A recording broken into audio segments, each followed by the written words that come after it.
Hello everyone, this is Jarl Excel and welcome to channel Duello. Well, this video will not feature any gameplay, another discussion type of video. What I'm gonna do in this video is discussing the current state of Gwent and gonna come up with some improvement suggestions, because the game definitely needs some improvement. I don't think this is the best state that Gwent has been. I think well, we got to do something as a community, and we're seeing some decline in the interest, and that's what I want to talk about today. And also, I'm an academic in real life, so I'm teaching civil engineering stuff to my students in university. So welcome to another lecture, I guess. And that's why I'm using these PowerPoint presentations, so hopefully you don't get bored of me. Okay, so let's get started. Okay, first thing I'm going to talk about is definitely the current state and future of Gwent. So CD Projekt Red actually has provided us a roadmap, and let's take a look at it for the next, this year. So we entered 2022, right? So here is the roadmap for this year. Well, in this month we're going to see a journey, and I really don't care about cosmetics, although I'm getting all the journeys just to support CD Projekt Red and Gwent. But it's just cosmetics. I really don't care about it much. So what we're going to focus is going to be on gameplay and especially new card releases, and that doesn't look good until April. The first card release will be in April, and I think this is a lot of time, because the last thing we got was just some card drop, 12 was it 12? I guess 12 card drop. And before that, the final part of Price of Power, and it's been really a long time, and we're pretty much playing with the same meta for a while. And looking at the schedule, we're going to be doing that for the next 2 months. This is really concerning, especially the current meta isn't really healthy. And if they're not going to do a major balance change or something like that, I think some people will give a break or something like that. We could see some decline in numbers. We are already seeing that actually, but after April things look better. Looks like an expansion for every 3 months. This is reasonable, and the thing they did last year wasn't really that great. They divided the expansion into 3 parts, and they had the parts of the expansion for every 2 months. That wasn't really great. Some synergies didn't make sense. For example, for Northern Realms, that patience abilities didn't look really impressive, but with every card release, every portion, it got better and better and so on. You should release the expansion altogether. Dividing it wasn't really a good idea, and I think CD Projekt Red realized that, and they're going for the standard thing that every card developer does. So and then at the end of the year we're going to see another card drop. This won't be a big expansion, that's what they told us. So we just have to be patient until April, I guess. But this 2 months is really critical, so hopefully we don't lose a lot of people in this period of time. To be honest with you, I will keep shooting Gwent videos, but I don't think I'm gonna go hard on the ladder. I'm not good enough to finish in top 64. I finish around 200, between 200 and 300. So it doesn't make sense to play a lot of games and do not end up in 64 and join tournaments. And I'm pretty sure most of the other, let's say, decent players are thinking like me. That's why these 2 months are critical. So hopefully CD Projekt Red comes up with some good changes so that everyone gets interested in the game again. But this is just an optimistic view, so hopefully I will be right, but I really doubt that will happen, because it looks like they don't have the staff to do that. Their team looks really small, and it looks like we are their game testers. Well, hopefully I'm wrong. Anyway, so let's move and talk about the current meta. My previous video already talked about the current meta and, you know, talked about every deck. So I'm gonna be fast here, and I don't want to talk too much about the deck specific, but if we take a look at it just to get the idea of the current meta and why it's not really in a great situation. Well, what are the top decks? I'm not gonna, you know, rank them tier by tier, but the top deck is definitely Syndicate Jackpot with the King of Beggars combo. That deck is really easy to pilot, but it's not like, you know, you win every game. I mean, you don't draw your cards really consistently, so there are some problems with it, obviously. But if you draw all, you know, most of your goals, you usually win the game, and that, you know, the combo is just too easy to accomplish. So I think that's the best deck. But there are also some other decks that are really close in my opinion, like Nilfgaard Assimilate, Skellige Battle Trance, and Northern Realms Inspired Seal Mages. Now we can play with that since there is no, you know, Milva decks. So I think it's one of the best decks in the game right now, but I don't think it is the best deck. And there are also some runner-up decks, like you can play Skellige Pirates / Warriors. You know, that hybrid deck is pretty good to play, and besides it's fun. And there's also Vampires deck. Well, that deck is kind of awkward to play with. You either 2-0 the opponent or just lose the game. I mean, the games at least takes, do not take too much time. But I don't think it's a top deck, but it's pretty good. It's playable.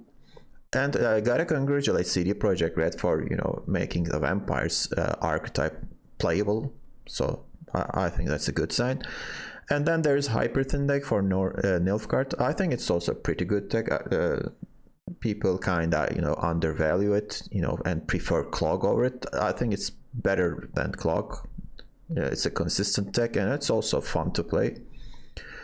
And there are also other, you know, good decks, playable decks. You can win a lot of games with them, especially in the, I wouldn't say against top players, but you can win a lot of games in the, I say, low ranks, or if you're playing ranked, you know, ladder.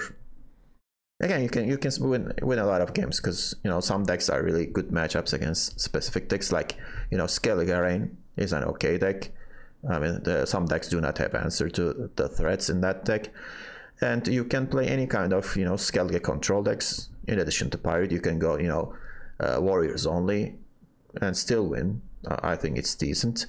And then you can go Reckless Flurry, actually, and maybe Witchers. I've seen some, you know, different decks in the ladder lately, because people do not care much about winning. Some people are, you know, trying to have fun, I guess. And then there's a Salamander option for Syndicate, again with Jackpot, obviously. And other than Jackpot, it's really not great for Syndicate. So Jackpot is kind of broken in my opinion. For Squirtle, I mean, Squirtle is not in a good state right now. I think it's the worst faction. Guerrilla Tactics is an option, but it's a shadow of its former self. You know, that nerf to Milva really wasn't good for Squirtle.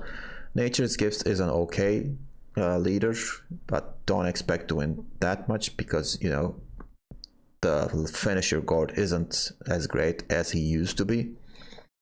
And I mean, there's Clog option for Nilfgaard, obviously. Again, Clog is a really polarized deck. If the opponent does not have answer or drew badly in the first round, you're just gonna smoke the opponent. So, but I mean, I wouldn't recommend, obviously.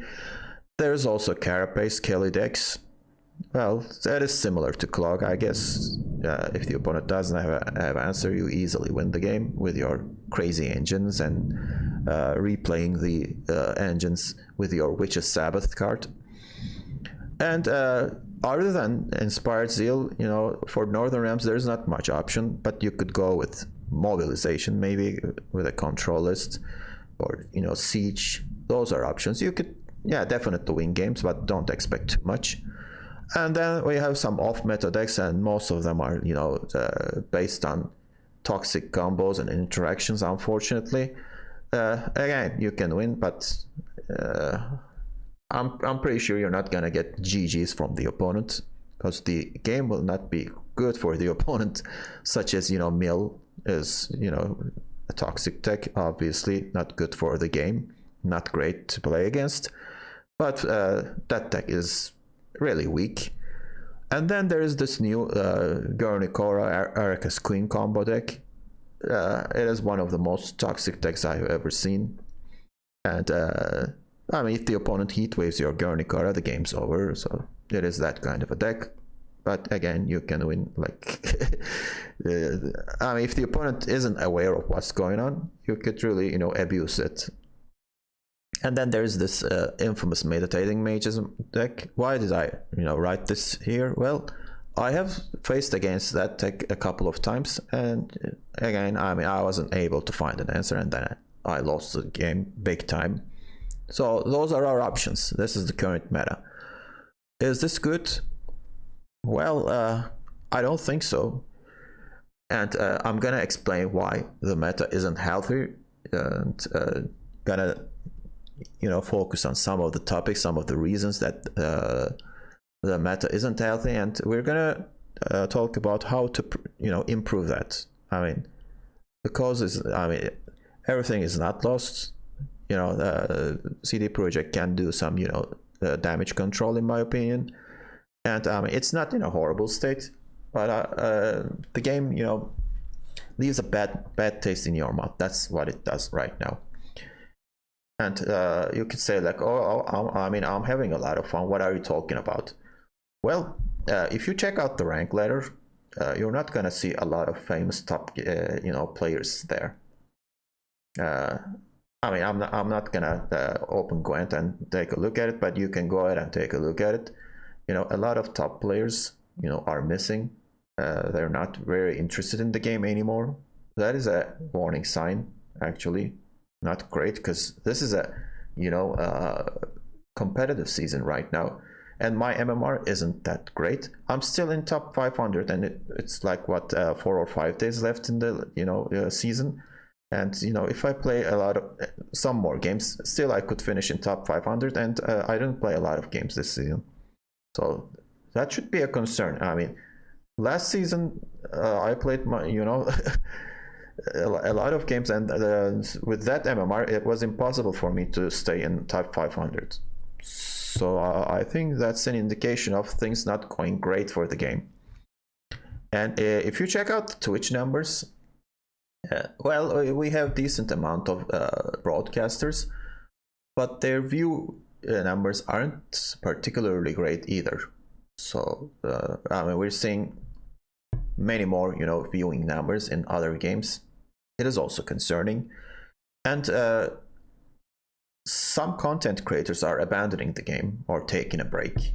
I mean, there are some, you know, examples, like, you know, what was his name, that British guy? Yeah, Freddy Babes. I mean, such a great YouTube content creator. He's been missing for a while, unfortunately. I loved his broadcasts and YouTube contents. I miss him a lot. And then, I mean, Busher just, you know, took a break from the game. Yeah, he's not doing any YouTube content until the new patch arrives. I mean, I'm not a particularly fan of his style, but he understands the game very well. He's a very good player, and he's entertaining for some people. I think it's sad that he isn't doing any content right now. Hopefully he returns soon, and I can show, you know, more examples. So again, that's not great, and if you're watching me, that's not great either, because, you know, I'm just a small-time YouTube content creator, so it means that there aren't many guys left, so you have to watch me. So again, that's not a great sign. And when you look at the social media like Reddit and so on, we're going to see a lot of complaints, but that's normal. I mean, yeah, people always complain, but some complaints are really legitimate. Okay, so what is the problem with the meta? Okay, I'm always complaining. I mean, you've seen decks. Actually, there are a lot of decks here. The variety is not bad, but the decks are not that great to play against, I guess. And the meta is really, the game is actually really unbalanced. That's the problem here. Why? Because, you know, we have some insanely powerful gold cards that have been released in the last year or so, and the cards that we auto include in every deck that you can build with that particular faction, that is one of the problems. We're seeing the same cards over and over again. That's not really good. CD Projekt Red is you know, trying to fix that, but I don't think they're doing a great job with it. Yeah, they have fixed some of the cards, but yeah, I mean, still they need to do more. What am I talking about here when I say unbalanced card designs? Well, like, you know, you play a single card and put, I mean, a lot of points on the board with just one card. One of them is Fukusia. This card is just insane. Every Skellige deck is using it. They nerfed it twice, but it's not enough. I think the problem is with the card design itself. You just can't put that many numbers on a single gold card. I mean, there has to be some setup or something. The only setup that you need to do is just, you know, put a Skellige card in your graveyard. And the problem with this card is, I mean, even if you resurrect a bronze card, you just put huge amount of rain on it. And if you, you know, resurrect a gold card with deployability, I mean, with single card, you could, I mean, for example, you're playing Morkwarg or Trigvi or something like that. I mean, you could put like 20 plus points with a single card. That's not okay, in my opinion. And I don't know how to fix that, to be honest with you. That's the problem with these cards, like King of Beggars.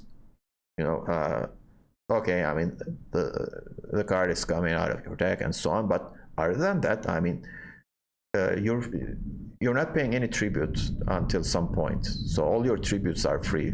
I mean, your 12 coins is not gonna, you know, be spent. So this guy is gonna give you coins in the background. That is really a powerful thing, you know. And the first release with, you know, 10 provision was just insane. So right now he's 12 provisions. I think it's good, but still the card is broken. Another, you know, example of, you know, insanely powerful card design, in my opinion. Again, I mean, how do you fix this? I don't know. I mean, 13 provision, 14 provision. I mean, there is no end to it.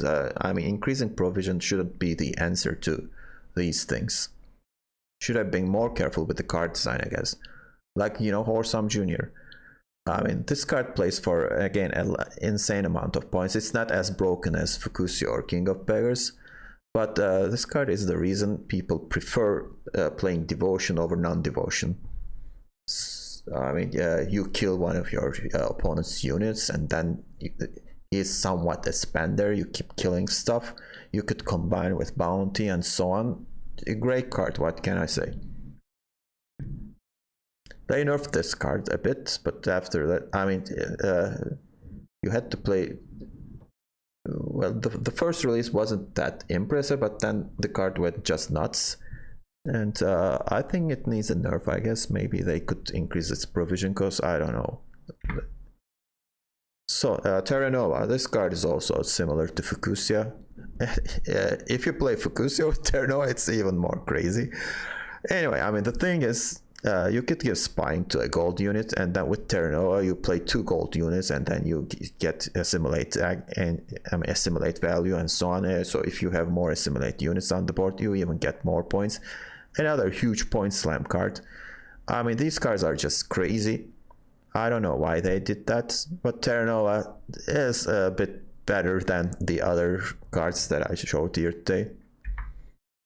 Again, another broken card design is this, you know, Rafard's Vengeance. What were they thinking? I mean, it was 9 provision, now it's 10. At least you don't need to tutor it out with, you can't tutor it out with Amphibious Assault, but still, I mean, when you play this, you win uneven basically if you're playing on red coin. And if you're playing on blue coin, you know, you're guaranteed to win the round. It is, again, a crazy design.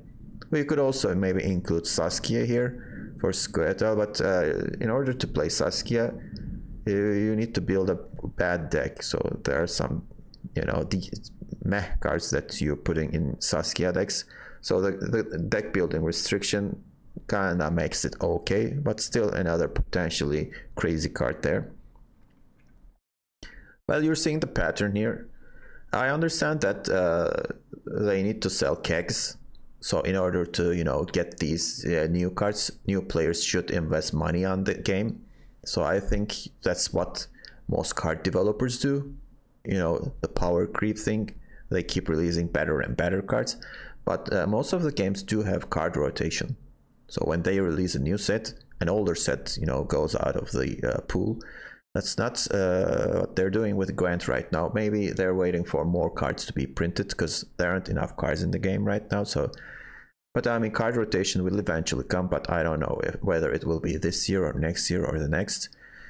But I mean, maybe that's the solution here. I don't know. And also, other than single, cards, there are also crazy interactions. Yeah, you could combine two cards like, King of Savola and King of Beggars combo, for example. At least right now you have to play something before that. You can't do it with single card. And then there's the Simlas into Bountiful Harvest. Again, plays for an insane amount of points.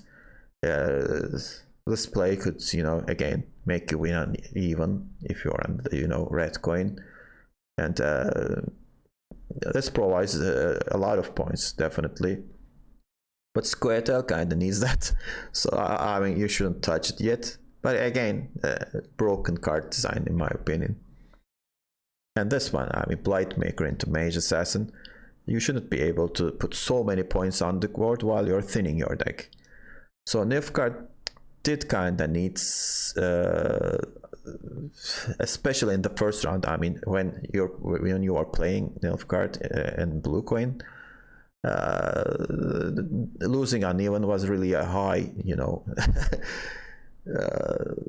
probability. So this card kind of prevented that. Yeah, I understand it's really good for Nilfgaard, but I mean, this shouldn't happen. It's crazy. I mean, they kind of nerfed it, but it's not enough, I guess. Another design, that, I mean, you say, what were they thinking? And there is also Unbalanced in some crazy bronze engines. I mean, you're seeing the Uncrate Greatsword. This used to be a bad design, but they fixed it. They put an upper limit to its value, and that change was the best thing they did maybe for a while in Gwent. Whoever made that change should be rewarded. That is a phenomenal card design. The card comes into play, damages itself, but with overtime, he boosts himself back to 10. So 6 provision for 10 points, and then and some additional bonuses that are not seen, that are not visible. So that's a fair card design, compared to what it was before. With more quark, this could go up to huge numbers. So I like the card design there. But after that, I don't know. I mean, what changed? They kind of reprinted this card. And some of the bronze card printed recently plays for an insane amount of points. I mean, if you're playing a 4 provision card, the most value you could get from a 4 provision card should be, around 8, 7, 8, something like that.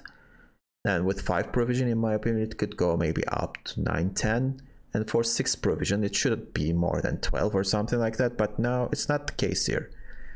I mean, well, there has to be engines in the game, but most of the engines previously, boosted themselves by 1, and there had to be some, conditions and so on. I mean, there should be a ceiling, in my opinion, and some of the bronze engines I'm talking about do not have any ceilings, like Messenger of the Sea. Is very similar to what Great Sword used to be. So with Rain, she could go up to crazy amount of points, and with Ryogdan, I mean, she has insane potential. There is no upper limit. I mean, she could go up to 50, 60. I mean, she is a bronze card. What are you thinking? Again, Flatter, similar. I mean, the archetype needs those cards. I mean, unfortunately, because without them, you cannot play any Rain or Vampires deck. But maybe they should, buff other cards instead of doing this, or I mean, put an upper limit to the boost they receive. I mean, similarly, I mean, Flater could go up to like 30, 40, maybe not as high as Messenger of the Sea, but still, no roof, no ceiling. Retusa Adept. I mean, with Patience units, Meditating Mages deck, and so on, this card becomes a game-winning card. I mean, it's crazy. She's just a 5 provision card. What are you thinking, CD Projekt Red? I mean, these cards are toxic. They shouldn't exist in the game. I mean, they should really find a way to, cap the ceiling there. And then, after, speaking about unbalanced card designs, and what if the game is unbalanced? What happens? Well, what happens is, you kind of play the similar games over and over again, and since some cards are really powerful, I mean, even if you make mistakes in the game, you still win the game. And that's what I want to talk about right now. Macro strategy versus micro strategy. Well, obviously, in order to win the game in Gwent, you gotta have a macro game plan. How am I gonna approach when the opponent plays X archetype deck, and how my deck is gonna fare against that deck. Am I gonna be winning in the long round, or do I have a better short round, and so on. These decisions are really important, but right now it really determines the outcome of the game. I mean, it shouldn't be like that, should it? Because I mean, why is Gwent fun? If it's up to me, I mean, I really love doing math with Gwent. So if I ping this and do that and so on and so on, so I get 1 point there, 2 point there. So the engine points come into play. I like doing these things, but the current meta does not allow you to do that. There are some automatic rules, like an easy example to this is the Rain deck. I mean, the Rain deck has an insane long round. So the Rain player will do whatever it takes to get the round control and play the long round and finish with their huge Ryokdan combo. And since the game has a lot of consistency cards and so on, it's really not it's really possible to draw all your crucial cards in the state of the game. So what will the opponent do? I mean, they could they will try to win the first round, and then in the second round they have to bleed the opponent, even if their hand is basically shit. They gotta do that, because they will lose the game in the final round if they play a long round. I mean, there's not a single deck in the game that can stand up against that Rain deck, and there are more examples to that, so I chose the most obvious and most polarized one. I mean, these rules really make the decisions unfun. I mean, there have been a lot of times like I mean, I don't want to bleed the opponent, but I have to, because I want to get those insane combos that I talked about earlier. So you want to try to get them out, otherwise you're gonna lose the game. So macro decisions have been much more important than those micro decisions that you do, on a card basis with each point is really valuable for you. Not anymore. You could make mistakes, and since you're doing your combo, you're gonna win the round anyway. You just play like a robot. That's not the game we love, and I think that's one of the main reasons that the game is not fun as it used to be. So I don't know if you agree with me or not. I would really appreciate if you could drop some comments below. I would really love to hear your thoughts about these. I mean, well, obviously there are some discussion boards and so on, but what I wanted to do is maybe share my thoughts with you. Yeah, I'd really appreciate if you could share your thoughts with me as well. Maybe I'm wrong, maybe I'm missing something. So please do that. Okay, so what else? As a result, I mean, everyone is going on an attack mode lately. Everyone is going for a bleed. I mean, like 8 out of 9 times, the opponent does not try pass and tries to bleed me out. It's not really fun. It's really stressful. You always try to defend the bleed, and most of the time, you gain card advantage because of stupid bleed choices. But as you see the meta, you have to bleed most of the time. So this is not a great meta. I really miss the times. I mean, I'm not a player from the beta, days and so on. I've been playing this game like 2.5 years or something, or 2 years, I guess. So, but I love the Harmony meta. Squirtle was the best faction that time. I mean, playing Greytalk, putting these units on the, roles, and role placement was really important back then. Every point Harmony ticks and so on. That was really fun. And most of the time, when the opponent, won the first round, they would, try pass and go for the long round. And having last say was really important then. So they kinda, measured their cards. I mean, who is gonna make the better play and so on, and try to anticipate what the opponent will play and so on. I'm kind of missing those days, and I don't see them anymore. I mean, everyone's on attack mode, as I said. Bleed, bleed, bleed. That's what everybody's doing. Another problematic area is, unfortunately, this one is really difficult to handle. Coin toss is extremely important sometime in determining the outcome of the game. Red or blue coin thing. Well, nature of the game. I mean, when you start the game, you automatically gain disadvantage. Playing last is always better. So in order to prevent that, CD Projekt Red, came up with stratagem idea. So that is kind of a temporary fix, in my opinion.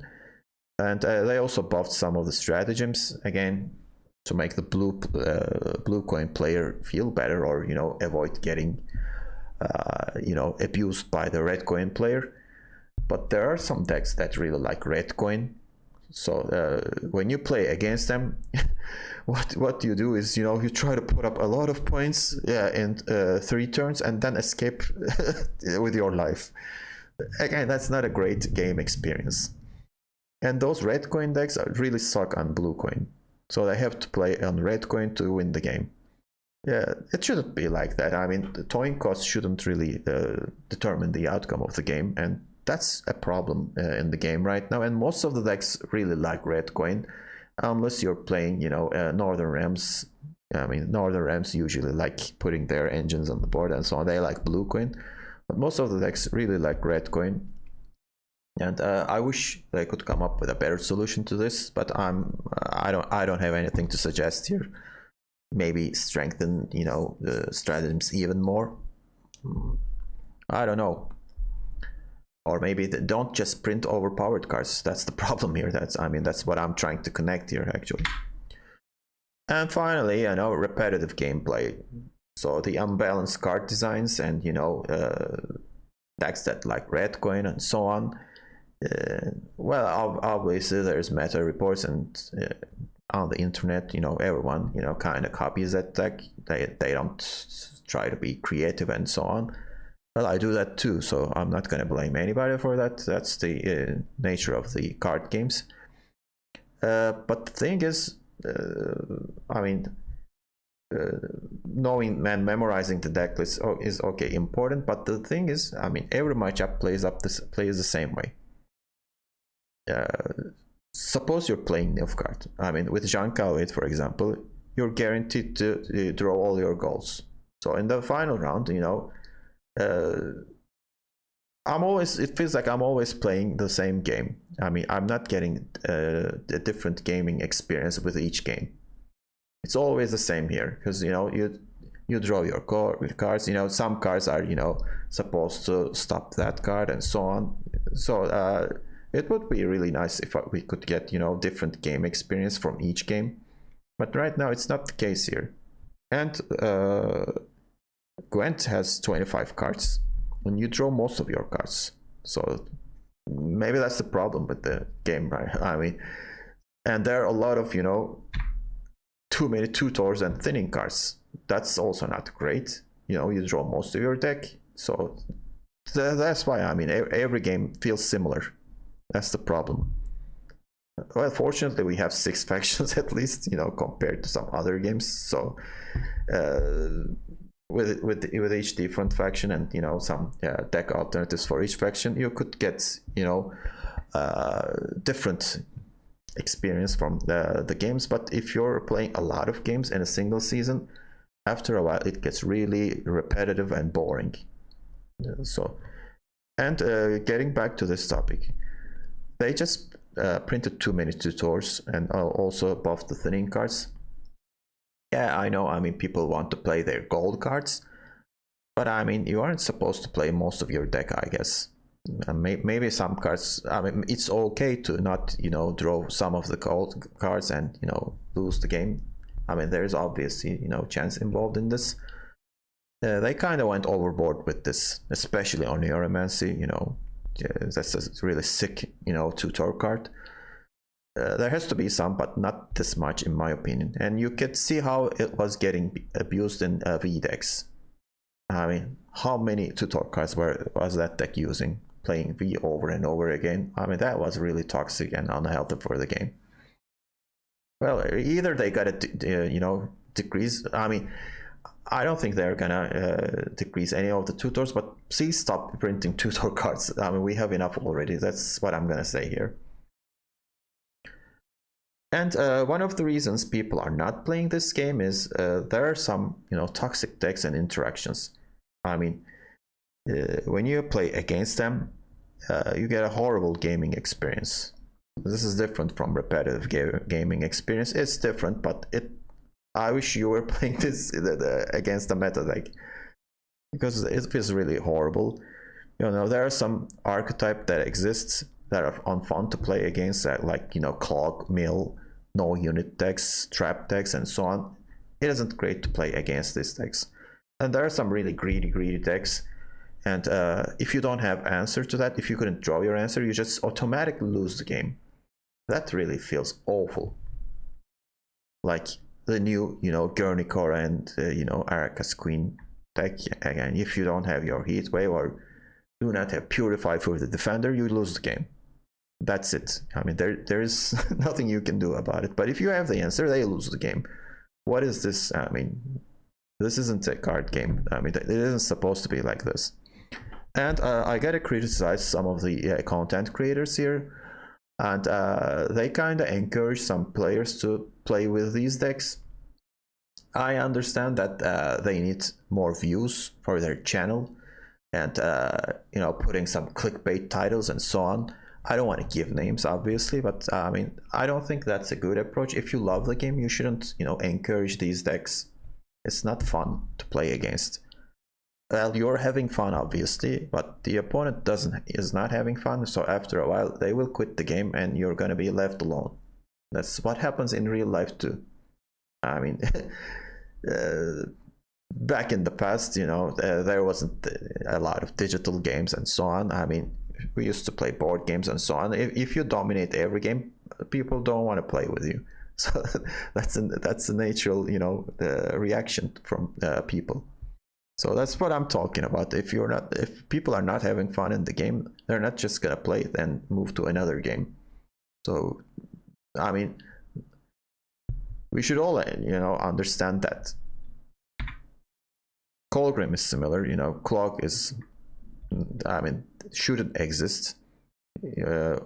Why does it feel bad? Because, you know, you draw crappy cards and you are unable to draw your golds, and since you are not unable to draw your better cards, you're not gonna be able to draw your answer response cards to these.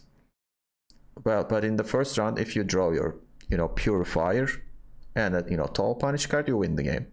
Another, you know, example of polarized deck.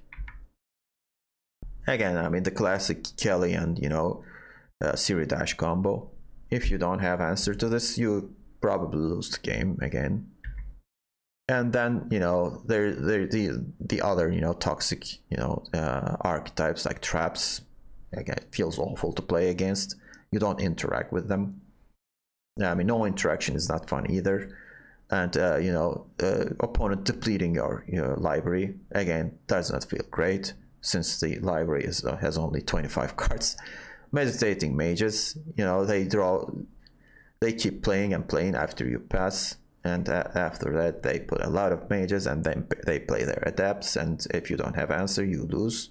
You just watch the opponent player playing solitaire.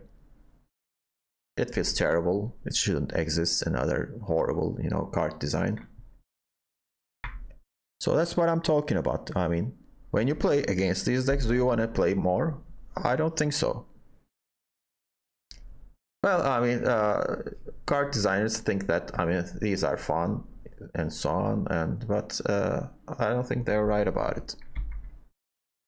I mean, they should exist maybe, but players who are playing it will understand that they're not gonna win much by playing these. That's not the case here. Some of these decks are really strong here. They could win a lot of games. That's the problem. These decks should be meme decks, and I don't think they are meme level. They are pretty good. So after talking so much, I'm gonna talk about some solutions. I'm not a card designer, but I have plenty of experience as a player. I have been playing card games since the late 90s, and that's a lot of time. Even though I took a break from card gaming when my first son was born. I was a really competitive Magic the Gathering player back in the day, but I was playing physically and moved to digital gaming, and then I quit.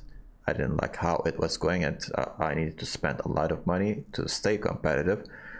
But Hearthstone has been really good, so the other games followed Hearthstone and so on, and that's where we are now. But I'm trying to say, so I have some experience, and I want to share with them, share that experience with you.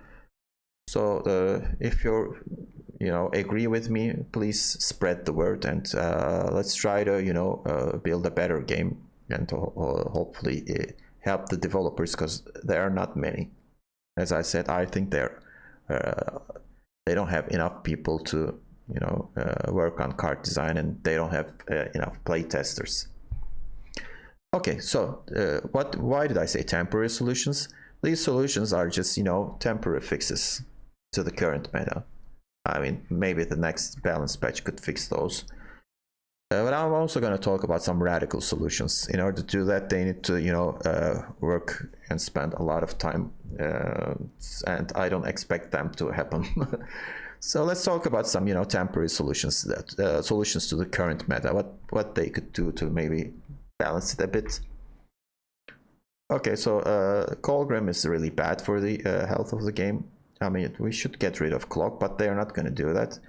And also, I mean, I don't think Colgrim should be deleted from the game, because I mean, if you can play it as a hyper thin card, or I mean, thinning your deck is okay. I mean, but clogging your opponent's deck isn't okay. That's the problem with this. So to make that deck worse, I think they could nerf Colgrim by one more provision.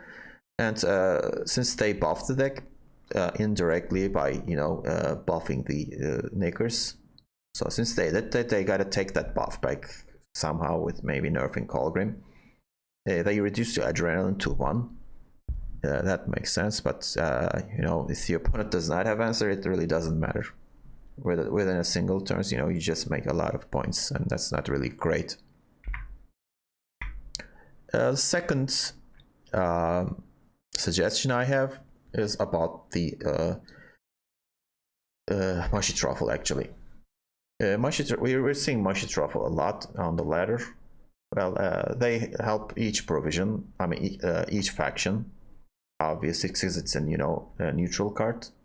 I think it's a pretty good card design, but the problem is Skellige is favored when you compare it to other factions. Maybe Nilfgaard is really is really good because the froth comes out of your deck and triggers assimilate.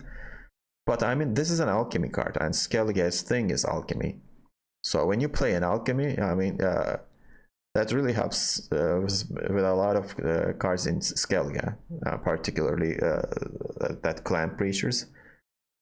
And since after they buffed the preachers and reduced their provision cost to 4, we're seeing them everywhere.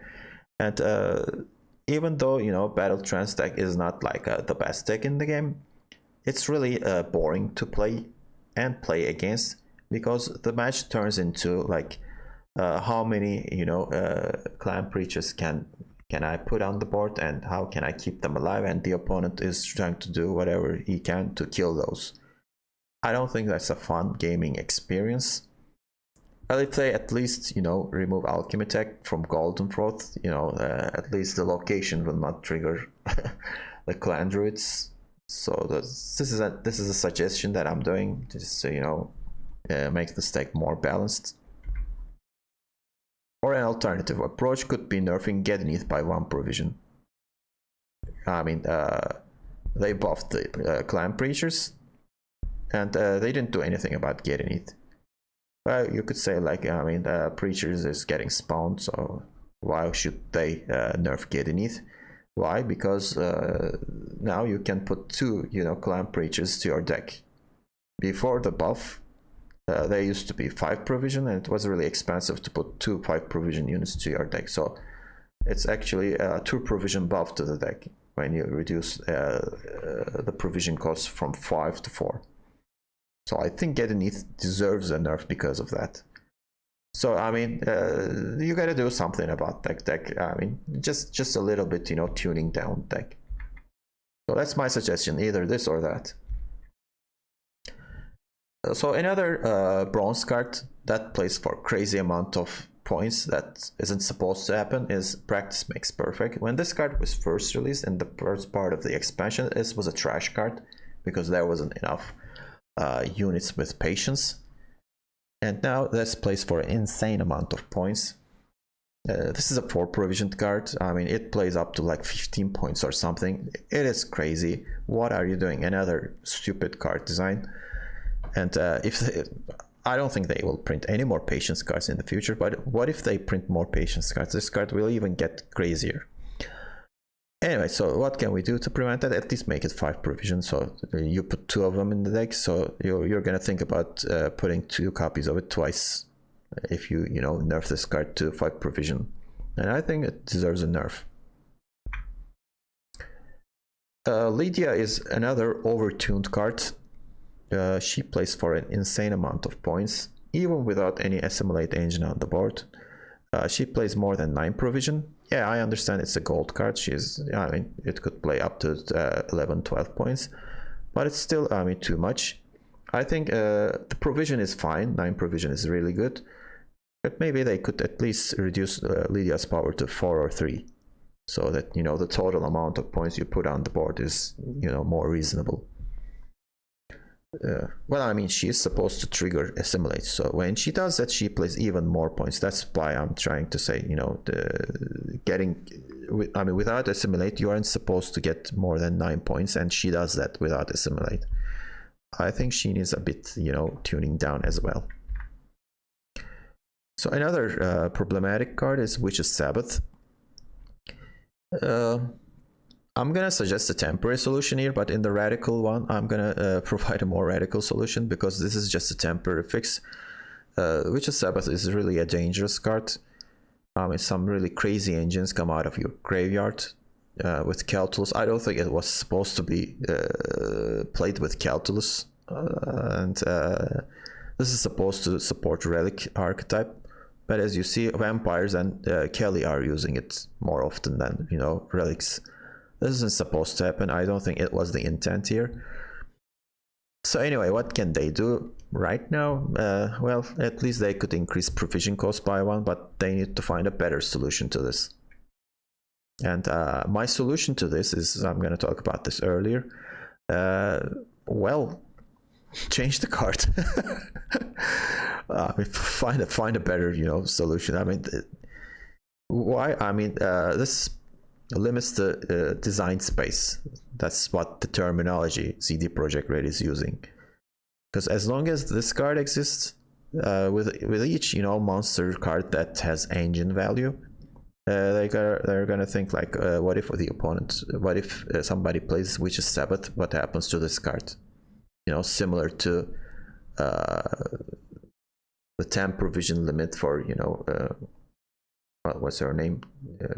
Anyway, I mean, you know what I'm talking about. I just temporarily forgot the name. So there has to be a limit to this card or something. I don't know what they will do. Maybe they will put a provision limit to this. I don't know, but it is a problematic card, as we're seeing its potential on Gurnikora Araka's Queen combo.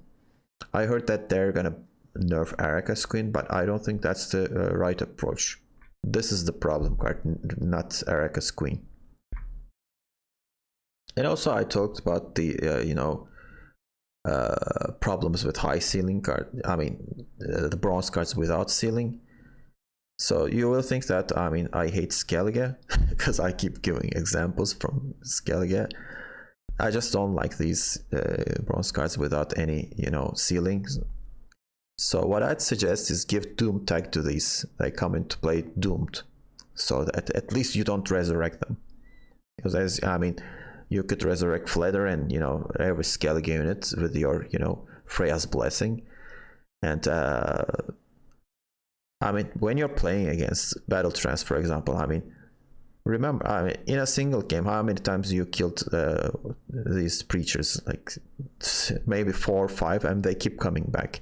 So it is really annoying to play against it. I mean, at least if you give Doom tag to these units, we could at least use them once, or maybe with Megascope produce some more, but at least they will stay in the graveyard. I mean, that is a suggestion I'm making here. And I got some radical solutions.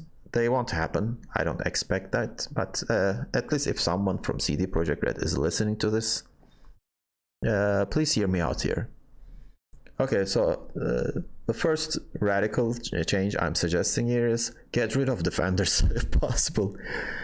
I mean, when you look at the problems that I talked about in this video, well, especially the scenario that I'm talking about is, if you don't have an answer to the defender, then the combo goes through and the game is over. It's really an awful feeling. Defenders really hurt the game, in my opinion. And deleting defenders is really extreme, but maybe they could increase their provision cost from 9 to 10 or something like that. So when you decide to include them in your deck, it will weaken your deck. 9 provision isn't that much, in my opinion, especially with Northern Realms. You just Amphibious Assault the Donimir. It's really difficult to find your defender in Nilfgaard, and for Skellige you can resurrect it and play it again in monsters. That Cave Troll, I hate that card. I mean, yeah, I can't even look at its face because it's bothered me so much when I'm playing against it. Witch's Sabbath, this card can come back right now. It's extremely annoying, and I wish they didn't exist. I hate them so much. I mean, seriously, I mean, without these defenders, I'm pretty sure the game will be more fun. And rework or delete these cards from the game. Witch's Sabbath, I just talked about it. It's not great for the future of the game. And for Clock, since I mean, they're not gonna do anything about Colgrim, at least they could get rid of the bronze card that is supporting the archetype. I mean, let Clock cards be gold cards. I think the coded weapons should stay in the game. That's an okay design, but when you add these two and also with the location, it makes things really bad. I really don't want that archetype stay in the game.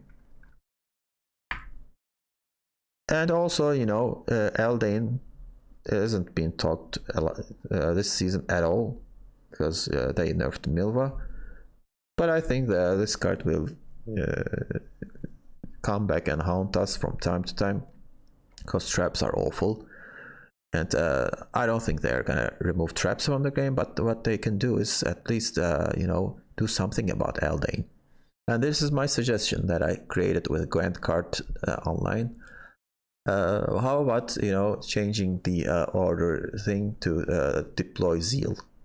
So what I'm suggesting is, when he comes into play, all the traps are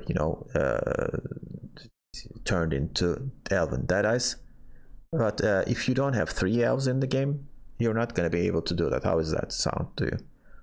So if you don't have any units on the board, it's going to come into play with an order ability, and he will have 6 power. It's not easy to kill, but the opponent at least will have a room to answer this threat before it triggers the traps. I mean, he's going to save his Giga Scorpion Decoction or Heat Wave or something like that. And then, those traps will be for nothing. And why did I say 3 elves here? The reason is you can at least use this with Deadeye Ambush. So when you're playing Deadeye Ambush, you're gonna play traps. So that's my suggestion. And I also decrease the provision cost, since I'm, suggesting a nerf like this. At least he could, occupy less space in your deck builder. I mean, since it's not being played, no one's talking about it, but I'm pretty sure, we're gonna see this guy again. And another, radical change I'm suggesting here is Jackpot is just smurfing. And it's an easy way out for a Syndicate player. Syndicate is an advanced faction, and advanced level players should play with it. And Jackpot is kinda, what do you say? You're kind of cheating the game. I mean, over profit, when the unit over profits, it's gonna boost itself by the amount of over profit, and there is no upper limit to this. And who needs calculation? Yeah, you just play it, and Jackpot will take care of you. So that's how it's going right now. Yeah, King of Beggar is powerful, but the Jackpot is really making it really, really powerful, especially with Siggy, cards like Siggy, and also King of Beggars. I mean, when you over profit, it's okay. Maybe they could put a limit to it. Maybe, I don't know how to do that. But the passive ability didn't used to be like this, and now it's one of the worst leaders is now one of the best leaders in the game. I know the provision bonus is just 12. It's definitely worth playing it. And those were my suggestions. And just an afterthought, how about increasing deck size, unit limit, and provision limit? I mean, 25 cards is really low in number. There are no other card games. I mean, at least you have 35 cards, and mostly 40, or at least 40 cards. Most of the games are being played with 40 cards. But I mean, you kind of have a mana system or something like that. Gwent is really very different from other classic, combat-based card games. I know that, but especially with the thinning cards and so on, and we're not using as many cards as we want. That's the problem with the small deck size. If we have a slightly bigger deck size, maybe we can add some more other cards that we don't play with them, and see different cards in the game. Yeah, at least it could enable I talk about the repetition problem, so at least it can prevent that from happening. We could see more cards, more unplayable cards being played due to increasing the deck size, provision limit, and so on. Well, I mean, they could think about it. I mean, they're talking about Golden Necker project, a single player version of the game. Maybe they will come up with radical changes. But I mean, this needs to be discussed on the table with playtesters and so on. And if we see a change like this in the future, I don't think it will happen before a year. So that is really a fragile issue. Okay, so that's all for me. And I really appreciate for the viewers who stayed until the end. And hopefully you liked the content. And as I said, I mean, feel free to make your suggestion in the comments below. I would really like to discuss things with you, and really looking forward to your answers to these problems. And feel free to say like, you're full of shit and I don't agree with you, and so on. So, and thank you for watching. Okay, so and see you in another Duello video. Bye bye.